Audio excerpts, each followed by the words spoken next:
Dudes, Nate from the 80/20 Drummer. 3 weeks in a row, I'm back for week number 3. This really is going to start to become lesson of the week again. I kind of needed to reestablish the habit. I'm pretty confident that now, come hell or high water, I will be here with a video. Oh yeah! For you guys, right where my peeps at. Okay. By the way, if you haven't turned the video off yet, you're probably one of our people. You might want to hit the subscribe button down to the lower right so that YouTube will recognize our resounding success and eventually I can get that vote. Now, on to the subject of this week's lesson. I was fiddling around with a couple things, was trying to figure out what to show you guys, and I guess I'm getting more and more comfortable with just kind of going off the cuff. And also not necessarily, last week I did a lesson on the other Nate, but there was a little concept in that lesson about how I approached the beat, how I would approach Nate's beat if I were playing it from scratch, from the original lead sheet, without hearing Nate's recording of it. And I was playing something like this beat.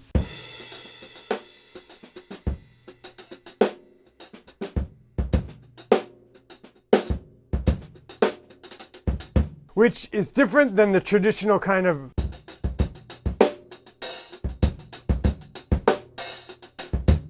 which is also killing, and Nate's way better at that stuff than I am.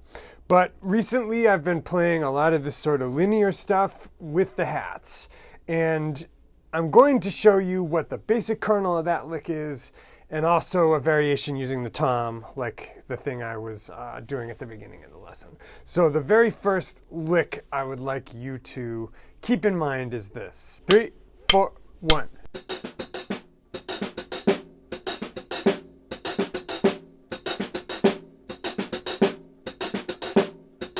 One.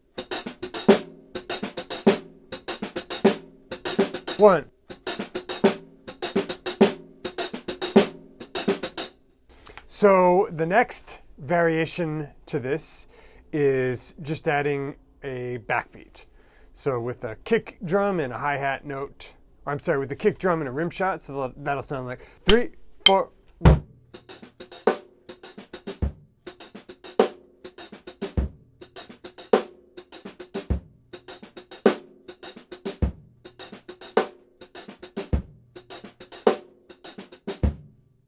And there are a couple of variations, but I think if you play it the way that I've worked it out, I'm bringing 4 or 5 years of muscle memory to this, so there's a way that it lays that kind of makes sense. So a couple interesting variations you can do right off the bat that have to do with orchestration. One is that you can throw the left hand over to the hats at the point just before it's going to close when it's open, so you'll get that sip. So that'll be like...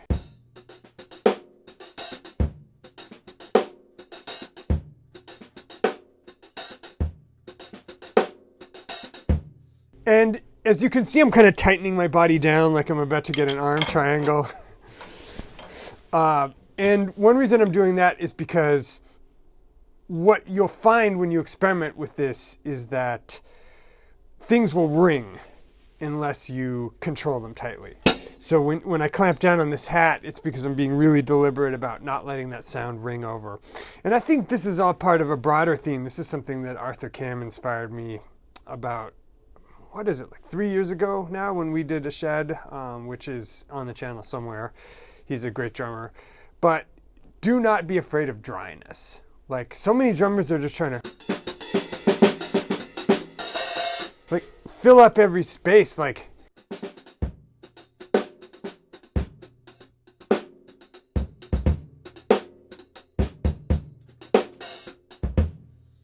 right? I mean, if Juliana taught us anything, it's don't be afraid of dryness. Don't fear the dry. So I'm going to give you another couple variations of this, which are going to segue into the tom stuff. I've been doing a lot of work with just on the perimeters of the kit with the left hand hovering over the hats. And partly that's just kind of a Gary Chester, New Breed inspired approach to become more open on the kit so that not all my fills are right hand on hat based. I felt like I was doing a lot of this for a couple of years. So now I'm trying to just be more open physically on the drum kit. So one thing that's led to is whenever I can play a double stop where the left is going to be on the hat anyway, and I can throw in the tom, and that'll give you more of that sort of modern Darian Javon dry gospel closed offness, which I love. So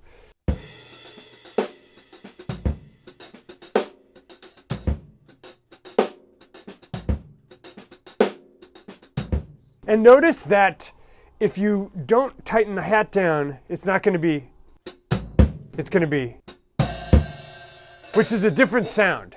I'm going for, so you can just practice this in isolation. 1, 2, 3.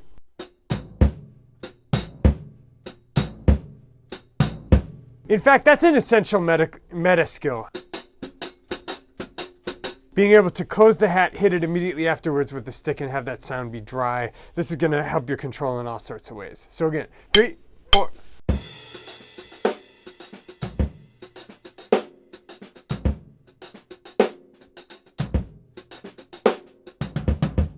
You can do that. 3, 4.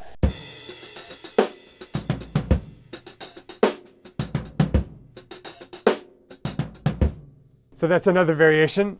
So now I want to go back to this variation that we played at the beginning of the lesson, which is 2, 3, 4, 1.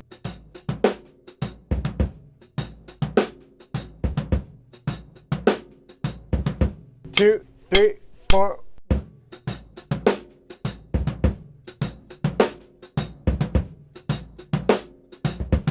So there's a variation.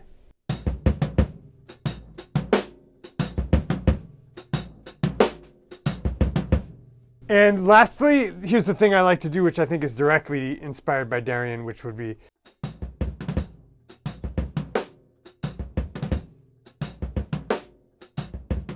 can you hear how my kicks aren't 100% clean when I'm playing it that slowly? This is also a Sean Wright thing. I want to make sure those are just metronomic. So let me try again. 3, 4, 1.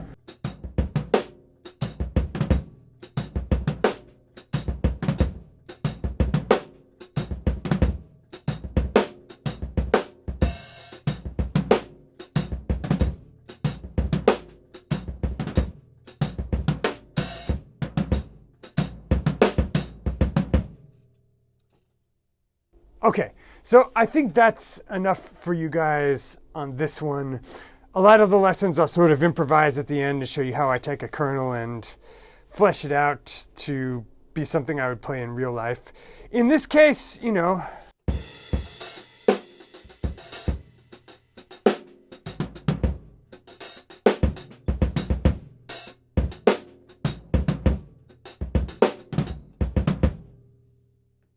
any of that sort of stuff, but all of that's within the licks I already played and transcribed for you. And I encourage you to experiment with that. You know, watch Andy Prado or Darian Javon or Sean Wright or Eric Moore. They've all got a lot of live stuff on their Instagram. And watch how they'll take a simple R&B beat and make it more interesting texturally. And a lot of it's by doing this sort of floor tom closed hat stuff. Dana Hawkins, another big one on that score. So guys, this concludes the lesson. Now it's time for me to tell you how you can take your playing further if you've been digging what I've been showing you. So if you've been watching for a while, if you dig the lessons, if you think maybe you might like to study with me, I recommend my product, the 80/20 coaching course, which I only open to new students about once every 3 months or so, sometimes less. But if you'd like a completely free gateway drug that'll show you a little bit more of what my premium instruction is all about, I encourage you to click the link directly below the video player and you'll get my 3 free videos that'll improve your playing in just 3 weeks. I like to say more than it's improved in the last 3 months. How do we do it? Simple, by doing the hard stuff, focusing on the important things, which are also the hard things. So check it out, 3 free videos that'll improve your playing in 3 weeks. Dudes, it's been real. I'll be back again next week with another lesson of the week. Stay real.